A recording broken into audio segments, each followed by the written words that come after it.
अब ये देखते हैं क्वेश्चन, ये भी नीट का क्वेश्चन है। ये हमारा क्या है, a wire carrying current I, ये कोई वायर है जिसमें आई करंट फ्लो हो रहा। Linear parts are very long, अब ये लीनियर पार्ट है, ये हमारे क्या है, बहुत लॉन्ग है, these are very long. And parallel to X axis, दोनों एक्स एक्सिस के पैरेलल है, एक्स एक्सिस हमारी ये वाली है। While the semi circular part of radius R, अब ये सेमी सर्कुलर पार्ट है, इसका रेडियस क्या दिया गया है, R. Find magnetic field at O, इस ओ पॉइंट पर हमें मैग्नेटिक फील्ड निकालनी। ये है कि हमें ओ पॉइंट पे निकालनी है मैग्नेटिक फील्ड। इस सर्कुलर रिंग की वजह से देखें तो ये करंट के डायरेक्शन में कर्ल किया और ये हमारी अंदर साइड आ रही मैग्नेटिक फील्ड। तो सर्कुलर पार्ट की वजह से, circular part, due to circular part हमारी मैग्नेटिक फील्ड आ रही है। सपोज इसको B1 नाम दे दें। सर्कुलर पार्ट की वजह से क्या होती थी, अब ये पूरा तो सर्कल है नहीं, आधा है, तो आर्क वाला फॉर्मूला यूज़ कर सकते हैं। आर्क की वजह से क्या था, mu naught I by 2r theta by 2 पाई। तो यहाँ पे सर्कुलर, आधा सर्कुलर आर्क है, मतलब थीटा की वैल्यू क्या हो गई, पाई। तो यहाँ पे अगर पाई पुट करें तो पाई से पाई कैंसिल, ये आ गया mu naught I upon 4r। तो mu naught I upon 4r। अब यहाँ पे हम डायरेक्शन भी ले लें, ये क्या जा रहा, उधर की तरफ जा रहा, ये एक्स एक्सिस के था, तो पीछे साइड आ गया माइनस आई कैप। सेकेंड देखेंगे, due to linear part. Suppose B2, इसको बोल दे रहे हैं 2 और इसको बोल दे रहे हैं 3।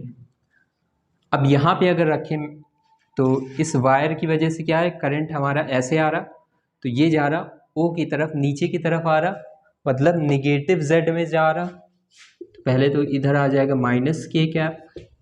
हमने क्या किया, इस करंट की डायरेक्शन में थंब को रखा और इस O पॉइंट पे निकालना है, तो ये वाला हमने O की तरफ रखा।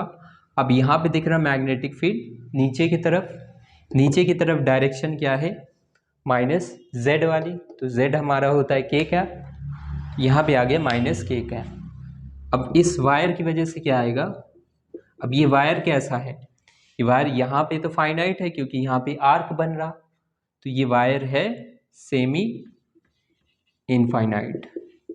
तो बस यहाँ पे यही सबसे इम्पॉर्टेंट चीज़ है कि सेमी इनफाइनाइट हमें पहचानना आना चाहिए। तो सेमी इनफाइनाइट की वजह से क्या था, mu naught I upon 4 pi R.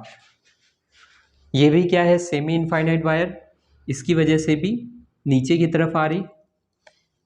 ये डिस्टेंस कितना था, आर, इसलिए हमने आर यूज़ किया है। अब थर्ड की वजह से म्यू नॉट आई अपॉन, इधर भी नीचे की तरफ, इधर भी नीचे की तरफ, तो माइनस के क्या, mu naught I upon 4 pi R. ये आ गया B3। अब ये दोनों तो सेम डायरेक्शन पे हैं,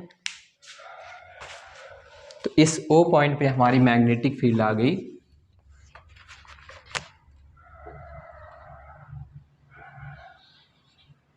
एक आ रही है हमारी B2 और B3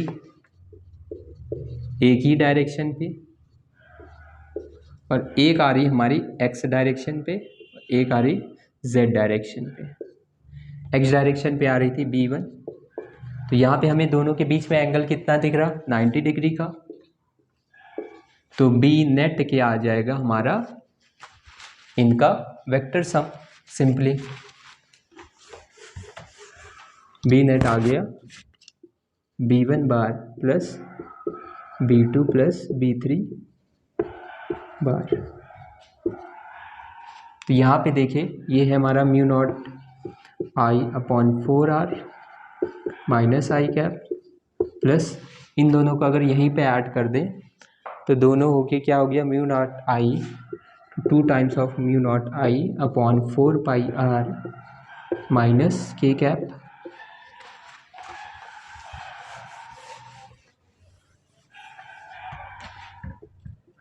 तो ये आ गया रूट ऑफ, इसका मैग्नीट्यूड आ गया बी नेट का mu naught I upon 4r का whole square plus 2 mu naught I upon 4 pi r का होल स्क्वायर। तो यहाँ से कुछ कॉमन ले लें, mu naught I upon 4r square है तो ये बाहर आ जाएगा, यहाँ पे बचेगा 1 प्लस यहाँ पे क्या बचेगा 4r और म्यू नॉट आई गया 4 अपॉन पाई का स्क्वायर। यह आ गया हमारा magnitude of magnetic field eight O।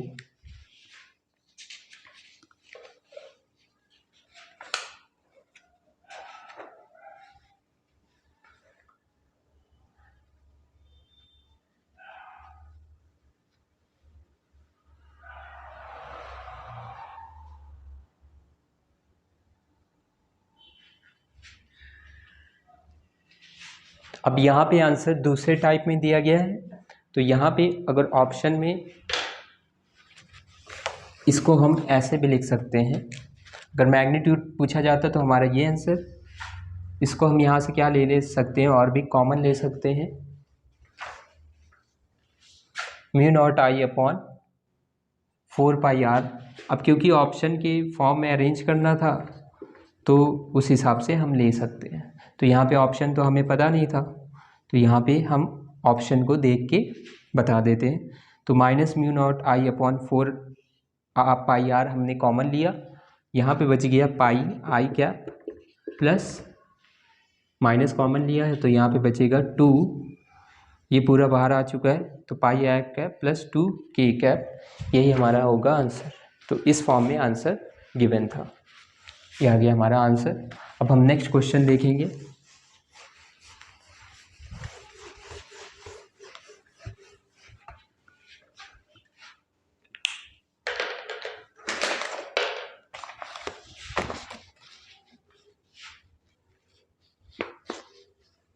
NEET 2015 question है, an electron moves in a circular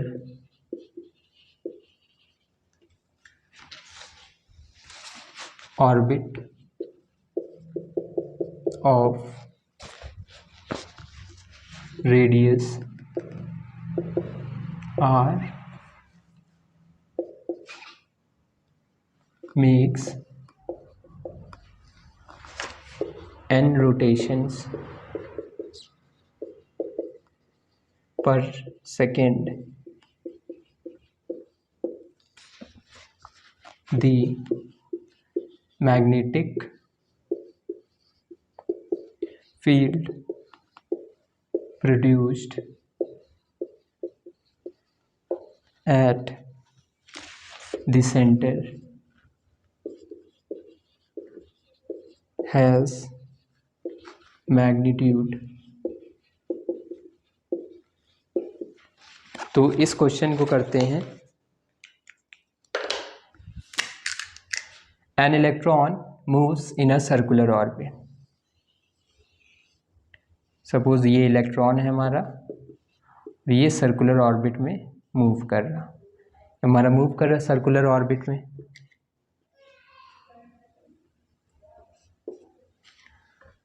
makes an rotation पर सेकेंड, तो इन 1 सेकेंड n रोटेशंस। इसका रेडियस हमें इस सर्कुलर का दिया गया है small r। Magnetic field at the centre has magnitude, तो यहाँ पे निकालना है मैग्नेटिक फील्ड। अब हमें पता है सर्कुलर की वजह से हमारा मैग्नेटिक सर्कुलर r की वजह से मैग्नेटिक फील्ड होता है mu naught I upon 2r। अब हमें रेडियस तो पता है स्मॉल r, अब लेकिन यहाँ पे हमें करंट नहीं पता है। करंट हमारा किसकी वजह से आता है, चार्ज की वजह से। अब करंट को हम यहाँ पे क्या लिख सकते हैं, करंट होता है चार्ज पर यूनिट टाइम।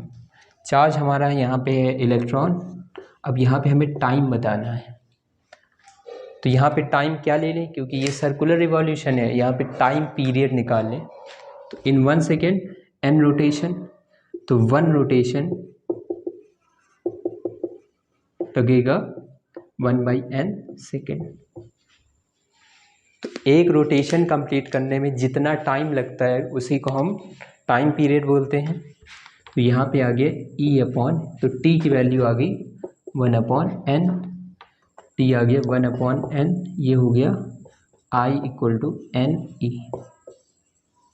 तो यहाँ पे b बार कितना आ गया, μ0 NE/2R, ये आ गया हमारा आंसर। अब हम नेक्स्ट क्वेश्चन देखेंगे।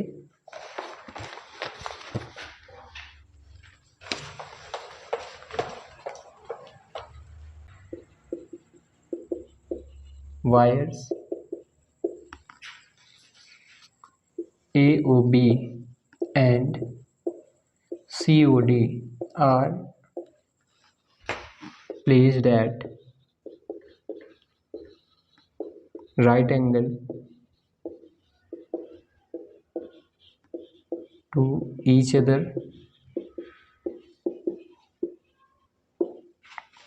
with one above the other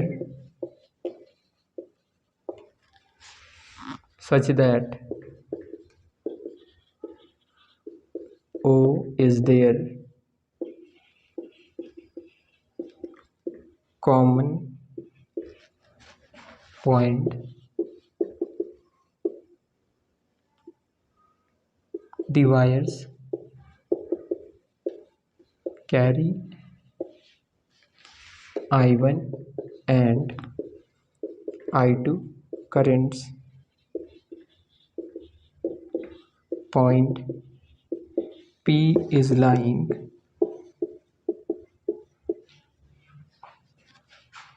at a distance D from O along direction perpendicular to the plane containing wire. The magnetic field at the point P will be. अब इस question में हमें diagram नहीं given है, तो यहाँ पे diagram हम खुद से बनाएंगे। 2 identical long conducting wires AOB and COD, 2 wire है, लॉन्ग कंडक्टिंग है, इसलिए इनफाइनाइट वायर्स कंसीडर करेंगे। Are placed at right angle to each other, तो राइट एंगल है, एक ये वायर और दूसरा ये वायर हो गया। AOB और दूसरा है COD, ये दोनों 90 डिग्री पे रखे हुए हैं। Such that O is their common point, O इनका कॉमन पॉइंट है, दोनों एक के ऊपर एक रखे हुए हैं, ये हमें गिवन है। The wire carry I1 and I2 currents, इस पे जा रहा I1 करंट और इस पे सपोज जा रहा I2 current. Point P is lying at a distance D from O। अब देखो पॉइंट P हमारा क्या है, is lying at a distance D from O along the direction perpendicular to the plane containing the magnetic field containing wire। फिर से पढ़ते हैं, point P is lying at a distance D, कोई point P है जो कि D distance पर है।